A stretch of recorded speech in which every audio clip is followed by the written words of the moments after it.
Welcome back, or welcome if you're just joining us. It's The World This Week. We are in the company of Christopher Dickey of the Daily Beast and Baga Murray of the International New York Times. France 24's Sanam Chantier is with us, and so is Eric Randolph of the French news agency AFP. Christopher, just before the break, Anne Baga Murray predicting that it wasn't a sure thing that Donald Trump would be the Republican nominee. Well, Anne may be right, but I think that one of the things you have to look at is that he is bringing a lot more people to the polls. There are a lot of people who are coming out to vote for him in these primaries who just were not going to come out if it was the usual Republican field. It isn't so much the Tea Party that's turning out, it's the people who are mobilized by the entertainment value or the populism or whatever you want. So I think that's going to be very, very hard to stop. And I don't think it's a given that if he runs against Hillary, he's absolutely going to lose. I mean, there was a very interesting column in the New York Times, I guess it was today or yesterday, saying, let's just stop joking about this and realize there is a possibility that he could be the president of the United States. Kind of makes my blood run cold to say that.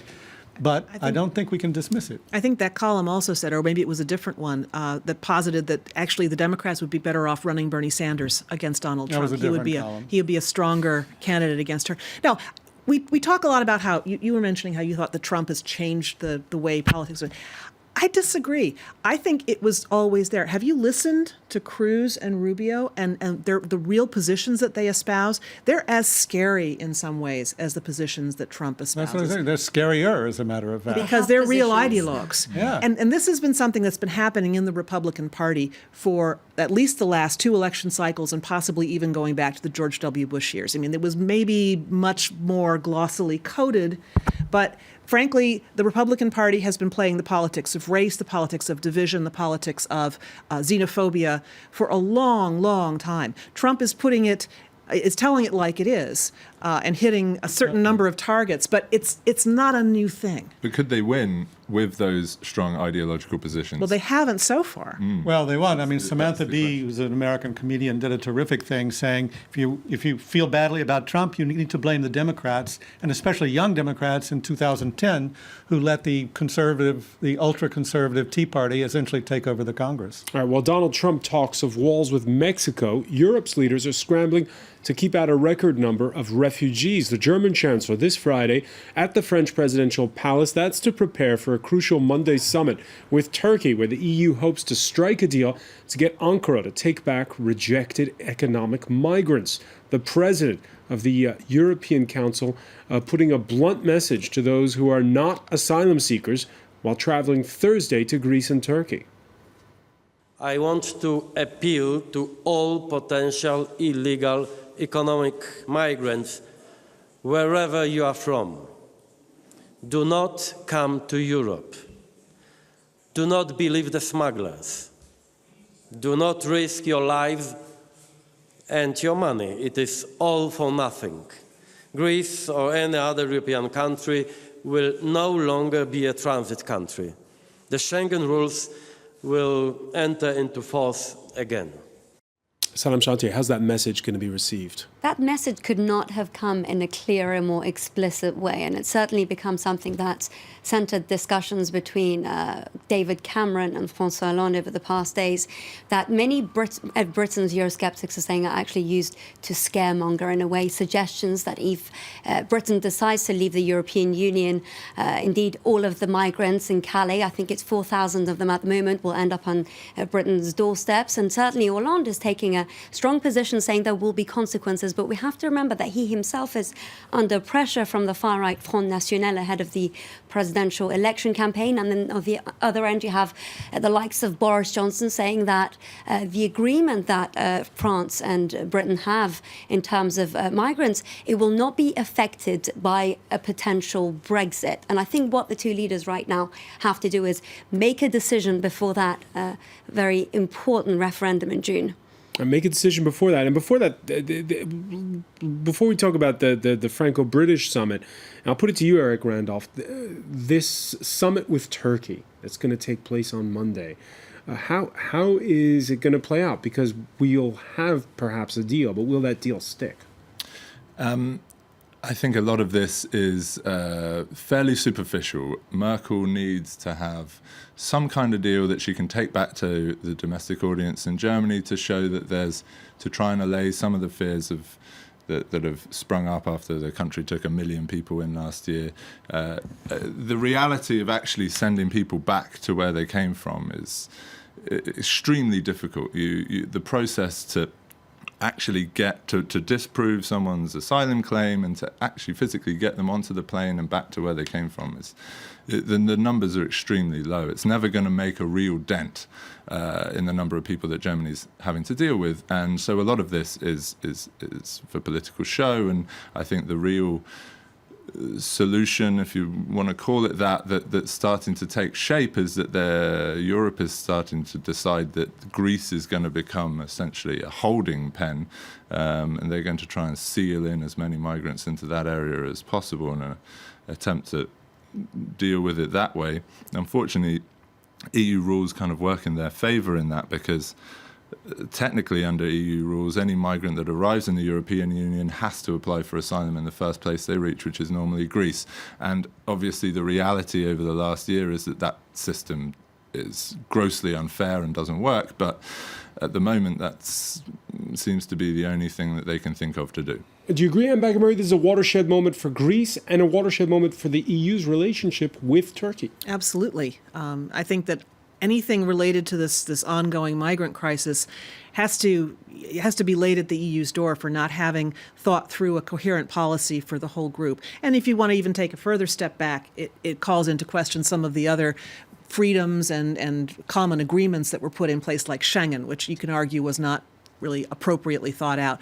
Now, this is ending up looking like the moment when the EU has to decide whether it's going to be a government of men, or in Angela Merkel's case, women, or of laws. Is this going to be something that a head of state or government can pronounce on and make stick on their EU partners? I mean, can David Cameron use this as a tool? Can François Hollande use it as a stick to beat David Cameron with? I mean, I find that actually quite shameful, to use migrants as a tool to affect political change in another country. What are these people thinking of? And what was Angela Merkel thinking of, except perhaps the best of intentions when she said have 1 million of them come? It can't be something that gets decided on one person's desk. It has to be a common agreement, and it's probably way too late for that to make any difference. All right, let's hear, and Sanam was alluding to it, what François Hollande said on Thursday at that Franco-British summit that had the French president and the British prime minister together touring the World War I battlefields of the Somme, not too far, by the way, from the port of Calais, where authorities are dismantling those makeshift huts in the jungle refugee camp. Hollande warning Britain about the consequences of a possible Brexit in June. I'm not trying to spread fear, simply to be truthful. There will be consequences if the United Kingdom leaves the EU. Consequences in several areas, in terms of the single market and financial markets, and in terms of the economic development between our two countries. And of course, consequences in terms of how we deal with migration issues.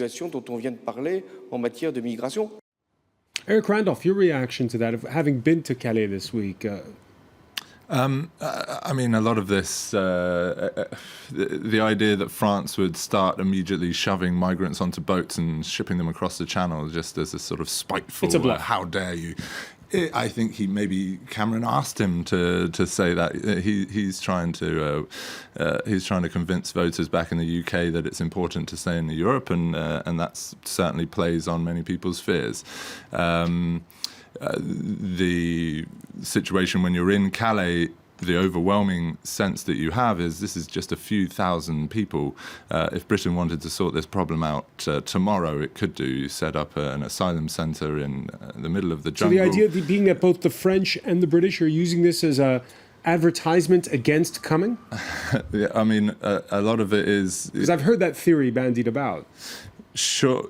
I mean, all of the migrant issue has become a political football all over Europe, and it's used for many different agendas, and this is just another one. And the horrible reality when you're stood in the jungle and watching people's makeshift homes be destroyed, and then they just wandering off out of the camp, completely ignoring what the French are asking them to do, and just heading for what they, looking for the new jungle. That's what people were saying to me. Why are they ignoring this offer to be relocated into? Because they haven't given up on their dream of going to Britain. A lot of them have family or community ties over there. A lot of them see it as the best option for getting a job or an education. Maybe they speak a little bit of English already and see that as an advantage. And they believe that if they go to the centres, and there's a very realistic chance that they're right, that they will be shipped back to whatever first country they arrived in the EU, and they'll have to just make their way back through Europe again to try and get to Britain. Christopher Dickey? Well, I think that's right. I think that is their concern. But, look, I mean, we're just talking about, I don't want to keep bringing it back to Trump, but what are we talking about here? We're talking about walls. Essentially, the British want to build a wall. The French would like to build a wall. Schengen would like to build a wall. The wall maybe stops at Greece, or maybe they can push the wall back to Turkey. That's really what they want to do, push the wall back to Turkey. And Turkey has already got, well, I don't know, must be up, 2.2 million. must be up above 2.2 million now, refugees. You heard Hollande in one of the earlier clips say, the countries nearby have to take care of these people. Well, Lebanon, I think it's 20% of the population of Lebanon now are Syrian refugees. And Europe is not saying they're not going to take, Tusk is not saying they're not going to take Syrian refugees. He's saying we won't take economic migrants. Now, is he going to separate the Syrian economic migrants from the Syrian political asylum seekers? How is he going to sort that one out? Or is he saying, no, we're going to take all the Syrians, but we're not going to take, maybe Afghans, because Afghanistan is okay. Oh, no, it's not okay. Well, Iraq is okay. Well, no, Iraq is not okay. Well, what the hell are they going to do? They don't have a clue. So what do they want to do? They want to build walls. I think maybe Donald Trump would get a lot of votes here. Okay.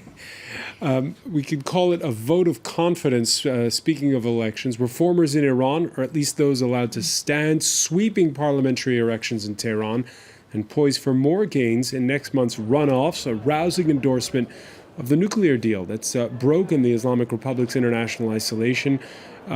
Sanam Shantia, you covered that vote.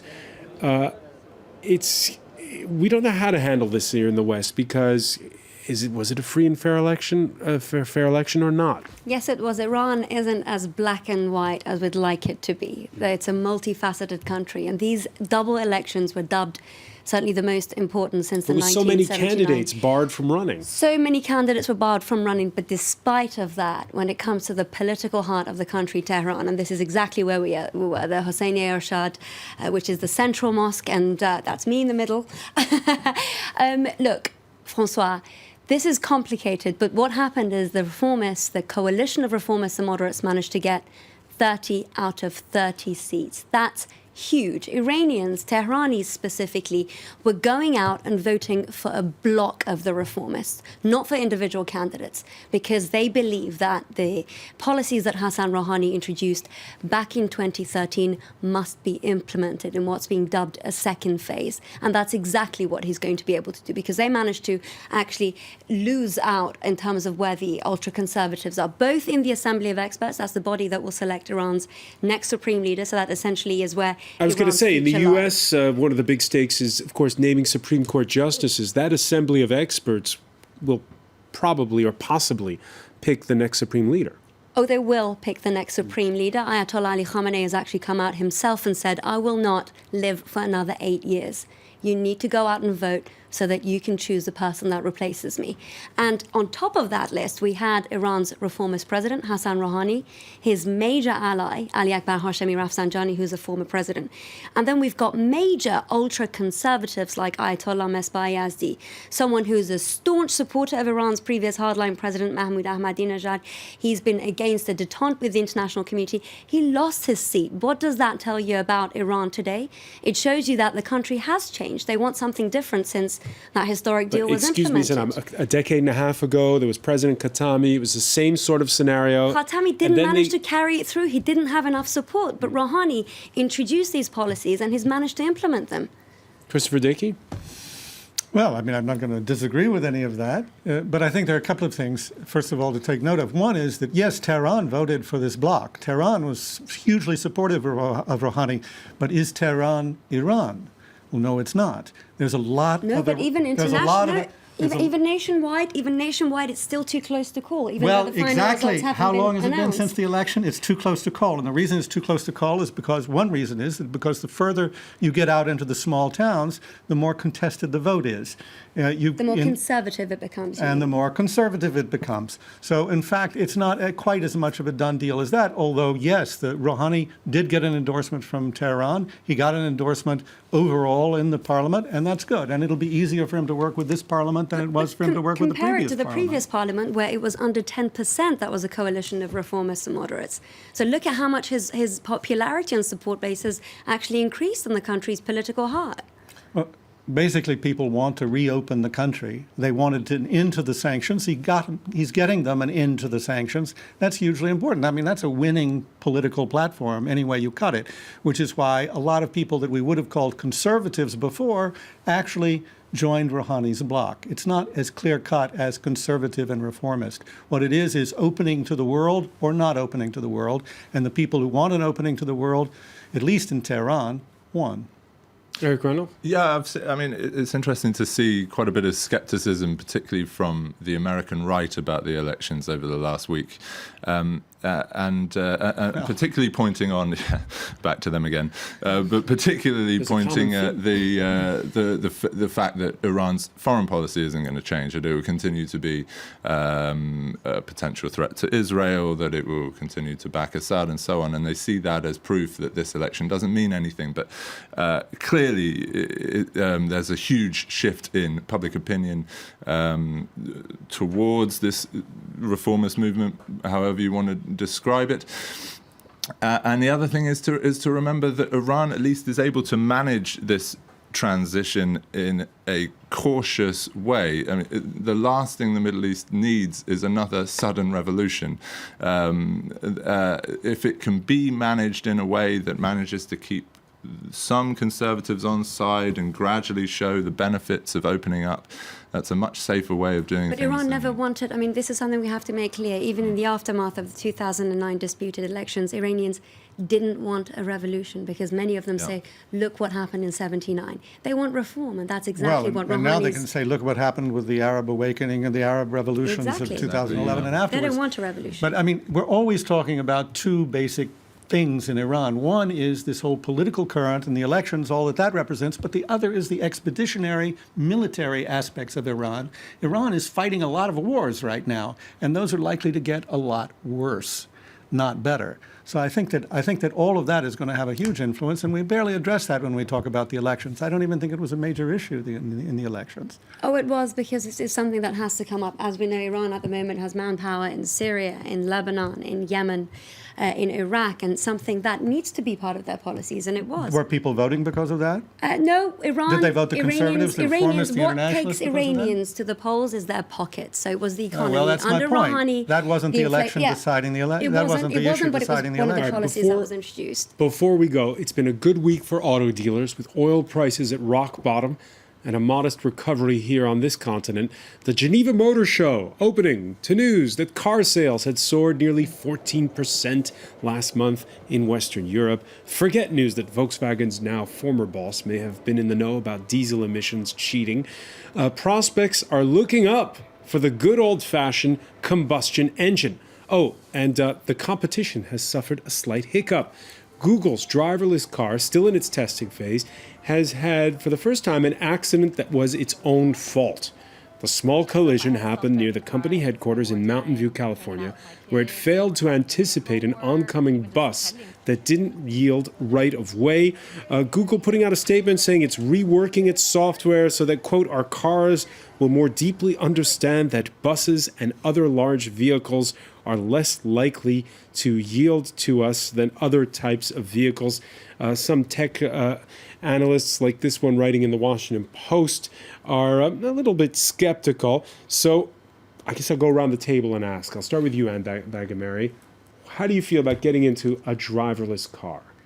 I don't feel great about it now, but I do think that the driverless car has tremendous promise, not necessarily as an end in itself, but as the means to the end, to making cars more idiot-proof. And as the world's population ages and as funds dwindle in countries like the United States for public transportation, as we get more and more dependent, I have to say, especially in America, on cars, this is a fairly clean one, and we're going to be looking for all the help we can get to help elderly drivers not do what the Google car did. So I'm a big fan. To me, this is like the moonshot. You may dispute whether it was worth sending a person into space, but the technologies and the products that came off of the process were well worth it and improved our lives. Driverless car, would you get in one? Probably. I think two things. First of all, I think the car was going at 2 miles an hour when the accident happened, so it's not exactly a sort of apocalypse, rise of the machines, judgment day moment yet. And the second thing is I've already outsourced quite a lot of my life to Google. They already tell me where I'm supposed to go. I have no sense of direction anymore thanks to Google Maps. I just follow the blue line wherever I'm told. So I might as well pass on my driving skills to the machine as well. Christopher Dickey, you ready to put your driving skills in the hands of Google? No, I think about how many times I have to reboot my computer, my phone, everything that I use that they and other tech companies are involved with. And I think, what happens when it's speeding down the road in the wrong direction? How do I reboot the car? I don't know. How's that going to happen? The other thing I would say is it's never going to happen in France, because if it did, we'd have both the taxi drivers and the Uber drivers on strike at the same time to make sure it didn't. Sanam Chantier? I don't feel comfortable getting into a driverless train, let alone a car. And even though artificial intelligence may have some advantages over human drivers in terms of multiple sensors and being able to look in different directions at the same time, they lack one thing that there's no way they'll be able to have, and that's intuition. I wouldn't get into one. All right, the panel generally skeptical for now, for the short term at least. Sanam Chantier, I want to thank you. I want to thank Christopher Dickey, Eric Randolph, Anne Baggaberry. Stay with us, though. Our Media Watch segment is next.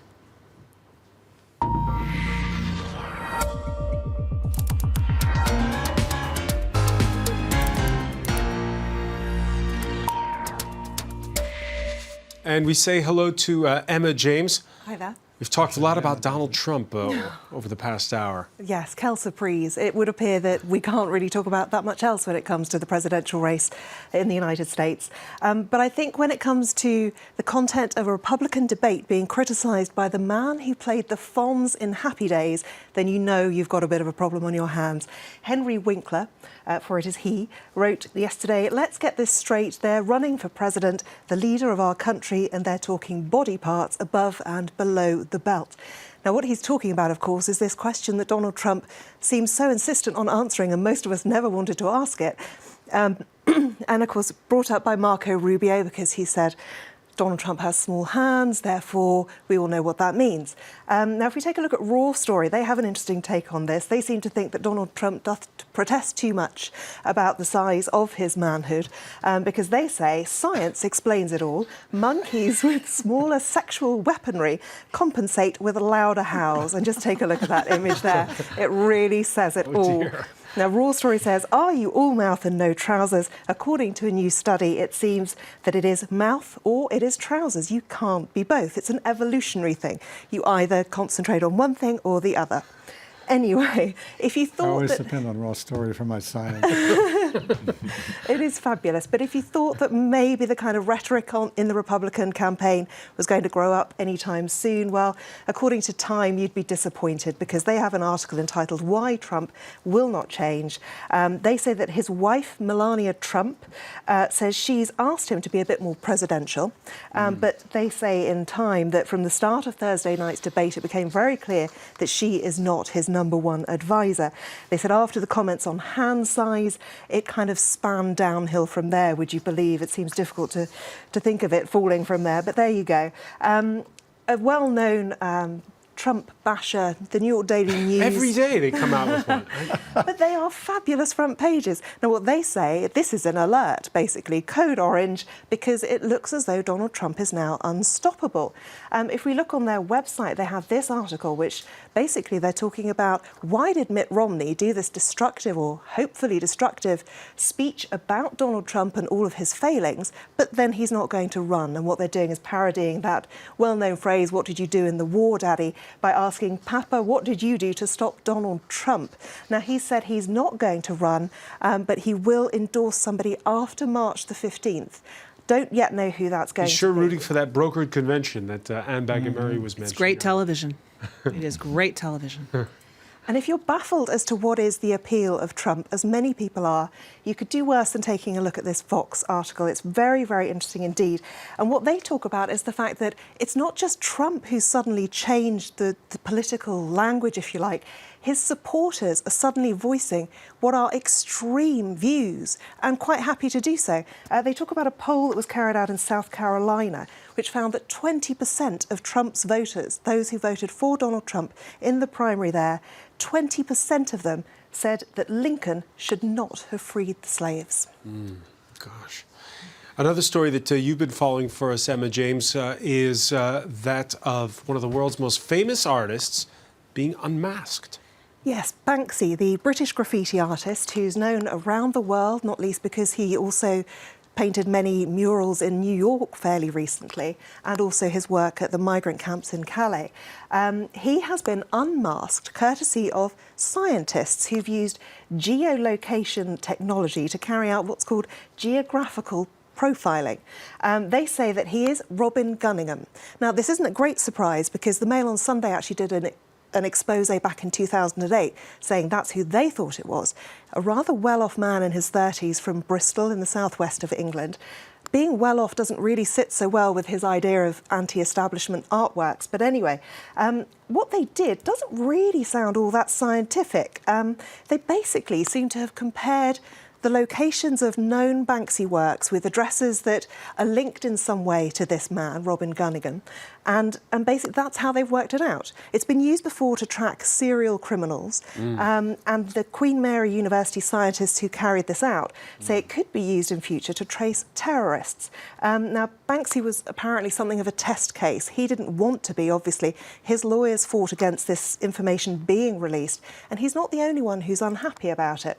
If we take a look at this tweet, it's typical, really. We've developed a new technology to help track down terrorists. Fantastic. Who have you managed to find? Banksy. No, seriously? Oh, God. Emma James, many thanks for that. I want to thank our panel once again. Thank you for joining us here in The World This Week.